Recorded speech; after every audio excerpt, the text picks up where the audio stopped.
একজন নেতা আছে যে নয়ন, ও যে টাকা চাঁদাবাজি করেছে, দুর্নীতি করেছে, এই টাকা দিয়েও একটা বাংলাদেশে গণভোট হওয়া সম্ভব। এতদিন জমজমের পানি দিয়ে পরিষ্কার করতে চেষ্টা করেছি, এখন ওনাদের মাথাও ক্লিন হয় নাই, বডিও ক্লিন হয় নাই, কিছু নাই। এই জন্য আমরা মনে হয় এখন ওনাদেরকে বুড়িগঙ্গার পানি দিয়ে একটু পরিষ্কার করতে হবে।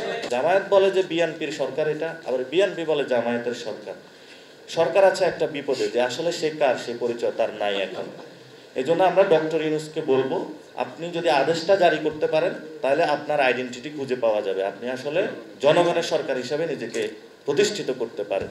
আর যদি আপনি এটা না করেন, যদি চুপ্পুকে দিয়ে আপনি এই ধরনের কোনো কার্যক্রম করার বাংলাদেশে চিন্তা ভাবনা করেন, তাহলে এটা বাংলাদেশে একটা বড় ধরনের অস্থিতিশীল পরিস্থিতির দিকে যাবে। আমরা কিন্তু চুপ্পুর হাত দিয়ে বাংলাদেশের এই জুলাই সনদ, পবিত্র সনদের সাইনটা মেনে নিব না। এবং সেই সময় চুপ্পু যদি এই সাইন হয়, তাহলে চুপ্পু বঙ্গভবনে থাকতে পারবে কিনা সেটাও আমরা নিশ্চয়তা বিধান করতে পারবে না। আপনি এই ধরনের আগুন নিয়ে খেলা করবেন না। ভালোভাবে আছেন, ভালোভাবে বিদায় নেন। আমরাও আপনাকে সম্মান করি, আমরা আপনাকে নিয়ে এসেছি, আপনি কাজ করেছেন। এখন আমরা একটা নির্বাচন ফেজে চলে যেতে চাই। নির্বাচনের মধ্য দিয়ে পিপল যাকেই ভোট দেয়, এটা জামায়াত ইসলামীকে দেখ, এনসিপিকে দেখ, খেলাফত মজলিসকে দেখ, ইসলামী আন্দোলনকে দেখ, বিএনপি দেখ, আমরা একটা পর্যায়ের মধ্য দিয়ে আমরা গণতান্ত্রিক ওয়েতে যাই। কিন্তু সেখানে একটা কথা হয়েছে, সেটা হলো আমরা একটা বাংলাদেশের রিফর্ম অ্যাসেম্বলি চাই, যে অ্যাসেম্বলির মধ্য দিয়ে এই কার্যক্রমগুলো একটি সুষ্ঠু প্রক্রিয়ার মধ্য দিয়ে নতুনভাবে আমরা বাংলাদেশটা স্টার্ট করতে পারবো। বাংলাদেশে কিন্তু আবারই ধর্মকে ডিল না করে ধর্মীয় কথা বলে ধর্মীয় ফেসিবাদ কায়েমের প্রচেষ্টা চালিয়ে যাওয়া হচ্ছে। এই ধর্মীয় ফেসিবাদ যদি বাংলাদেশে কায়েম করা হয়, তাহলে আলেম ওলামাদের উপরে বড় ধরনের একটি নির্যাতন নেমে আসবে। আমরা যারা এই কাজটা করতেছেন তাদের কাছে আহ্বান জানাবো, বাংলাদেশে যদি আপনারা ধর্মীয় ফেসিবাদ কায়েম করতে চান, তাহলে সেটা জনগণ কেন আলেমরা এটা আপনাদেরকে ঠেকিয়ে দেবে ইনশাআল্লাহ। গণভোটের জন্য নাকি বিএনপির থেকে একটি দাবি উত্থাপন করা হয়েছে, যে এটাতে নাকি অনেক টাকা খরচ হবে। এই গণ অভ্যুত্থানের পরে বিএনপির একটা গডফাদার, একটা আসনের একটা লোক যে চাঁদাবাজি করেছে, ওই টাকা দিয়েই তো গণভোট আয়োজন করা যায় বাংলাদেশে। তো তারা বাংলাদেশের এবং শেখ হাসিনার যে সম্পদগুলো আপনার আমার পকেট থেকে চুরি করেছিল, এই পকেটে এগুলো তো আপনার আমার সম্পত্তি রাষ্ট্রীয় জমাগারে, কোষাগারে জমা হওয়ার কথা। এই জন্য আমরা বিএনপির কাছে আহ্বান রাখবো, আপনারা যেই ধরনের চাঁদাবাজি সন্ত্রাসী বাংলাদেশে কায়েম করেছেন, জনগণের টাকা লুপাট করেছেন, এগুলো রাষ্ট্রীয় কোষাগারে ফেরত দিন।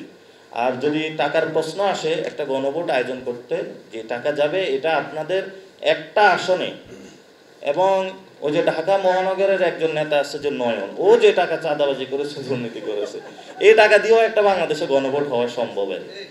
আরেকটা হলো যে আমরা ওনাদেরকে এতদিন জমজমের পানি দিয়ে পরিষ্কার করতে চেষ্টা করেছি, এখন ওনাদের মাথাও ক্লিন হয় নাই, বডিও ক্লিন হয় নাই, কিছু নাই। এই জন্য আমরা মনে হয় এখন ওনাদেরকে বুড়িগঙ্গার পানি দিয়ে একটু পরিষ্কার করতে হবে। যদি আমরা এই ধরনের যারা সিনিয়র নেতৃবৃন্দ আছেন রাজনৈতিক এই জন্য অপসংস্কৃতি থেকে যদি লাঠালাঠি পাল্লাপাল্লি এগুলো থেকে যদি আপনারা বেরিয়ে আসতে না পারেন, তাহলে আপনাদেরকে আমরা বুড়িগঙ্গার পানি দিয়ে একটু গোসল করাবো, যাতে হলো ভবিষ্যতে আপনাদের ব্রেনটা একটু খোলে। আরই এর চেয়ে তো আর মকারি আপনাদেরকে করতে পারি না। আমাকে এমনি বলা হয়ে থাকে আমি নাকি বিএনপির ব্যক্তিগত বা জামায়াতের বিরুদ্ধে কথা বলি। আমার তো ভাই আপনার সাথে কারোর সাথে পার্সোনাল কোনো ক্ষতি বা সম্পর্ক নাই। এখন আমি এখানে রাজনীতি করতে আসছি, আমাদের এখনো ছোট বয়স, আমাদের এখনো মাথা আমরা কারো কাছে বিক্রি করি নাই, ফলত আমরা সত্য কথাগুলা বলতে পারি। এই জন্য সত্য কথাগুলা বলি। তুষার ভাই এখানে বলেছেন, আপনারা অনেক আলেম ওলামা এখানে বলেছেন, আপনাদের কাছে আমাদের একটা এনসিপির পক্ষ থেকে নিবেদন থাকবে, আপনারা কি বিএনপিতে যান নাকি হলো চরমনাই হুজুরের দলে গেলেন, না জামায়াতে গেলেন, না এনসিপি গেলেন, এটা আমাদের বড় বিষয় না। বড় বিষয় হলো বাংলাদেশে ইসলাম খতরামি হয়।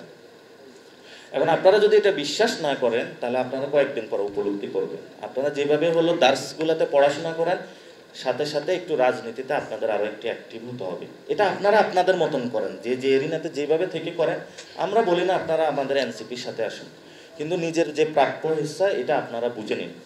এবং সেই জায়গাতে বাংলাদেশের যে কনস্টিটিউশনে যে সংস্কার, বড় একটা কিন্তু ঘটনা বাংলাদেশে ঘটে যাচ্ছে। তো 2 দিন পরে যদি আপনারা এসে বলেন যে ঘটনা তো ঘটে গেছে, আমরা তো আসলে বিয়েতে ওইখানে আমরা সাক্ষী ছিলাম কিন্তু কিছু বললাম তো, এই জন্য সাক্ষী টাক্ষী না থাকে, যেহেতু চলে আসছেন একটু রাজনীতিতে আপনারা ভালো করে এঙ্গেজ হন আপনারা। এটা কিন্তু বাংলাদেশে একটা বড় পরিবর্তনের মধ্য দিয়ে যাচ্ছে।